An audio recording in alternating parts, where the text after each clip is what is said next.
away from Holmes, finds his way to the outside. McLaughlin turns him around. He sets and throws, and this ball is caught. Well, gut reaction after the game. Wasn't a pretty win, but I think we are at that stage where how it looks doesn't matter. We need to just win. And I understand it was against Northwestern, but Northwestern's played a lot better this year than most people thought they would. Remember, they beat Minnesota and they were down by 3 touchdowns in the fourth quarter and came back and won that game. So don't overlook that. The Big Ten, mainly the Big Ten West, is kind of what you see. We're leaps and bounds away from what the East is, or the top 3 or 4 teams in the East. But a win is a win, and I could see some improvement here and there, but they're still having them mistakes. Right off the bat, the turnovers, you got to give the defense kudos that kept us in that game. This game could have got out of hand and got ugly really, really fast. And in past years, in the past 4, 5, 6 years, that's probably what would have happened. But the defense, and especially a lot of these young guys, I'm really impressed with what I'm seeing with a lot of these freshmen, Richard freshmen, mainly on the defensive side. And now we're going to have to get this on the offensive side, and we're going to have no choice. Where Nebraska lost in this game was on the personnel side, the injury side. Piper looks like he's out for the year, and Kemp is kind of unknown. MCL is what they're saying it probably is, but they don't think it's as bad. But he's going to miss. I got a feeling he's going to miss the rest of the season. He might make it back to a bowl game if we go to a bowl. So what does this mean? You're down Xavier Betts, who left.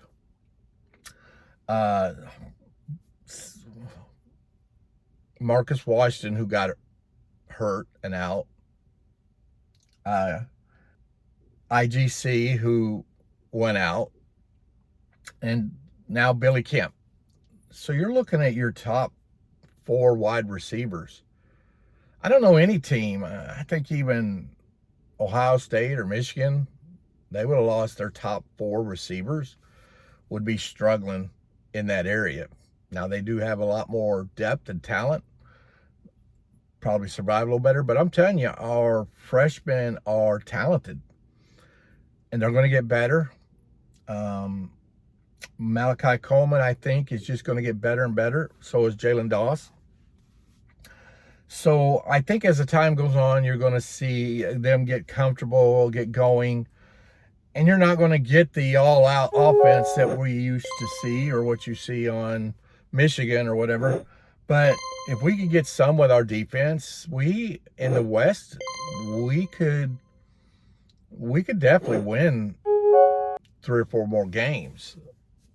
So I'm glad to see that. I'm glad to see they finally listen to me. If you've been watching my videos, you see they need to be throwing in that option pass. I said you got to mix it up.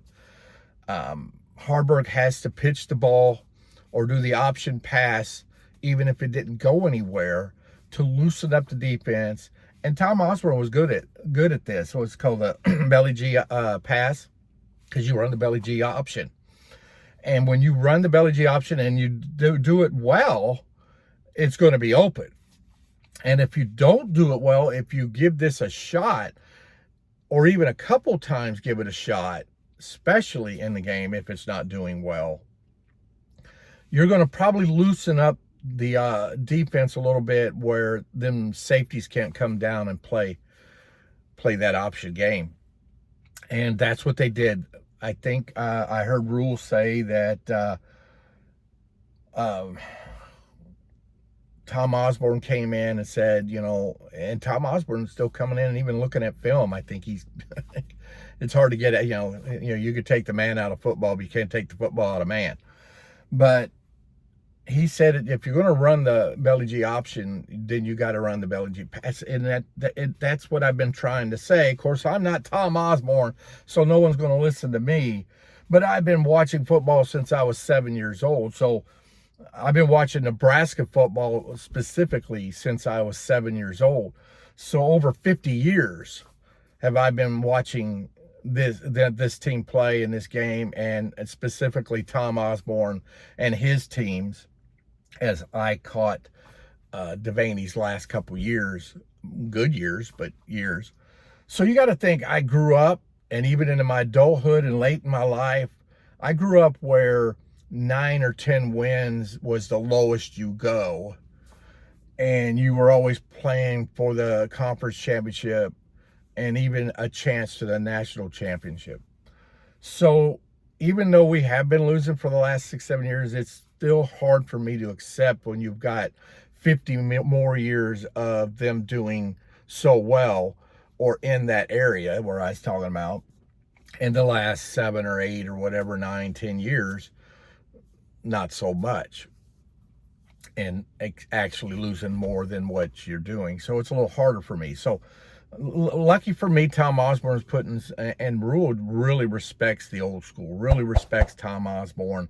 And I love that about him. I hope that's what keeps him here, because you could see he's on the right track. You got to understand this team and where they were at mentally, mainly, is not well, and it grew over time. So it's going to take even more time to get out of it.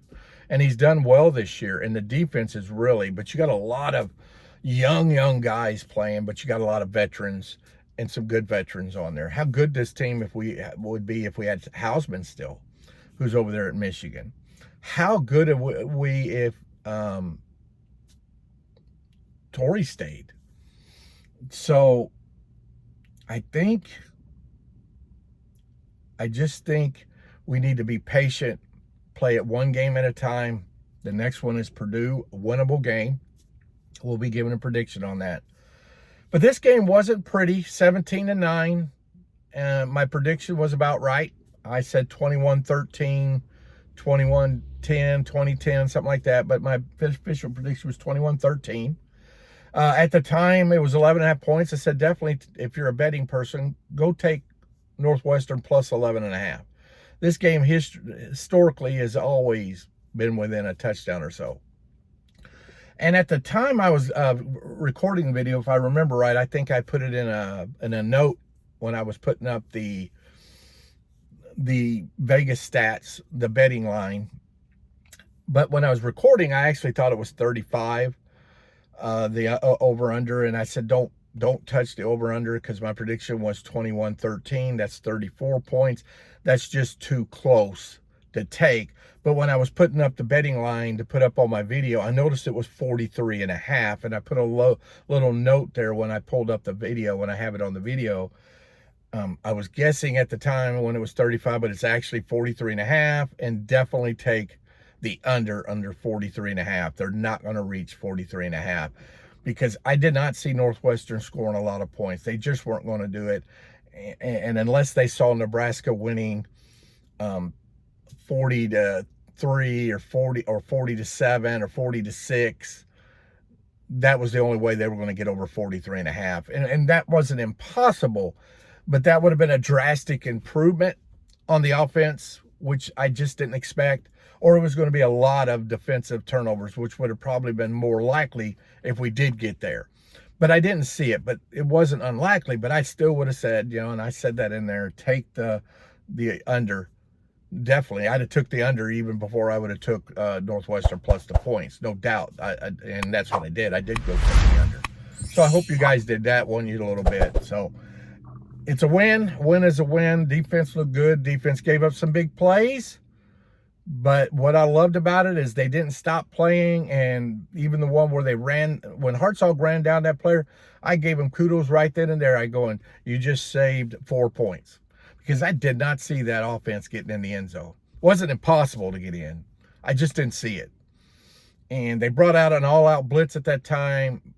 For the first time throughout the game, Northwestern's line picked him up, gave him time, and he found a wide open receiver down the sideline, and Hartzog ran him down to about the, I believe, the 6-yard line. And Nebraska, matter of fact, they even went negative yards, went back. They had to settle for a field goal. That's what gave them their 9. So, good win. Defensively, we're going to, and you're going to see defensively, we're going to start picking it up. We're learning even defensively. What I love about it is this defense is young. We've had a few injuries on that side too. Got a young guys coming up. You saw Williams come up and play, or they just got him in June. Found him in one of the camps. So this team's going to do nothing but get better. I'm excited to see what's this team going to be like come next year, this defensive team next year. The offense can't do anything but go up. And then you're going to have Daniel Kalen in here. And I think it's going to be an all-out battle because Daniel Kalen's going to get his shot. Now, the good thing why you're going to see why you're going to see Harburg is because Harburg fits their system more than probably any other quarterback. Sims probably fits that area too, but Harbaugh seems to be run just a little bit better. And I think also because of what they're doing with Anthony Grant, I wanted to see more of Anthony Grant. I understand he's had fumble problems, and maybe they had plans of putting him. I really wanted to see him in the fourth quarter. Fresh Anthony Grant to now pound you and wear out the defense even more, the Northwestern defense even more, and just kind of run out the clock. But you didn't get to see him much. You saw him here or there. But I think because the game was so close and because of his turnover problem, I think Rule was worried about one turnover could have just turned this game around. And so I think if he would have saw Nebraska, put separation, maybe another touchdown, if they would have maybe went to 24-9 or 24-6, something like that, you might have saw more of Grant. But I think we saw Grant what we did mainly because we had that lead. But I was impressed with Emmett Johnson. He ran well. He probably ran the best. I think he averaged 6.1 a carry. Looked good, looked strong, and he's going to get nothing but better and better. I don't remember seeing Ives. Someone said they thought they saw him in there. He might have came in for a player too, but you could tell Emmett Johnson's well above the others. So just think about when they come in next year. If you got Ramir Johnson coming in here, you got Gabe Urban coming back, and then Emmett Johnson. Anthony Grant's a senior, will be moving on. You're going to have a real strong running back room if we don't lose anyone, and hopefully we don't next year. You're going to have a battle with the quarterbacks, and I think Sims cannot transfer unless he's a graduate transfer because he's already done it once. Harburg could, but I think he bleeds red. He's a big Husker fan. So is Daniel Kalen. So I still see him coming because that's where he wants to be. And I think Daniel Kalen could win the job. With our wide receiver, you got Malachi Coleman. Now he's become a starter. And I believe because he's a starter, he's not going anywhere. But I would worry about him because he's NFL talent. And he might be looking at my better shot to the NFL is with a team like Georgia, Alabama, one of them other teams, or just a team in general that's more of the West Coast shotgun option passing. You see maybe Ohio State or Georgia or them run. So you could see him, even though he's a starter, he could, depending what he sees this team's going to be. Casey Thompson left, but he was a graduate, so he was able to transfer as a graduate transfer. But I don't think Sims is, but he could be. Next year, I think, is his senior year, so I don't see him going anywhere, but I could be wrong. So this team's coming together. I'm going to look at the Purdue, and I think Purdue is about where Northwestern was, so don't underestimate them. And it is at home, so I do expect Nebraska probably to win this game. And even though they go to Michigan State the week after, Michigan State's really struggling, especially on the offensive side of the ball. They really look pretty bad. And so, but everybody's looked bad against Michigan. But the one thing Michigan State does have, they have a lot better defense. And with our offense the way it is, I could see Nebraska losing that 9-6 game like we beat them up there the last time we played up there. So, getting ahead of myself, Purdue is next. So, probably in the next couple of days, I'll put out a video on the prediction for Purdue. And if you haven't already, please subscribe to this channel and give it a thumbs up. That really helps me out. I'm not doing very well, and it might be because of who I am. You know, I don't know. I can't do this full time. I can't pay someone to do it, so I'm doing it more out of the love of the Huskers, and I'm hoping that gets me more respect than the others. But I appreciate everyone that has stayed along. I appreciate everyone that's you know, clicked on the thanks button and has supported the channel no matter how much it is. And I appreciate the members. I do have 5 or 6 members that I've given the games away. I actually gave the Purdue game away, excuse me, the Maryland game away, but Stephen didn't want the game. He didn't want it, said he couldn't go. So because he won it and didn't want it, I asked him permission, can I vote from the 2? I got 2 guys that are just supporters, which the only way you get the memorabilia or the Husker game tickets is be a Throw the Bones member. The others is just more to support the channel. But I wanted to give it to one of them. So he agreed I could do that. So I'm going to vote between these 2 guys and then reach out to them. I'm going to draw and reach out to them and get their address and send them the ticket, because I like to just show my appreciation. And since Stephen didn't want the game himself, he gave me permission to give it to one of them. And so I'm going to draw and give it to them, because I want to show my support. So again, thanks to everyone, and until my next video, go Big Red.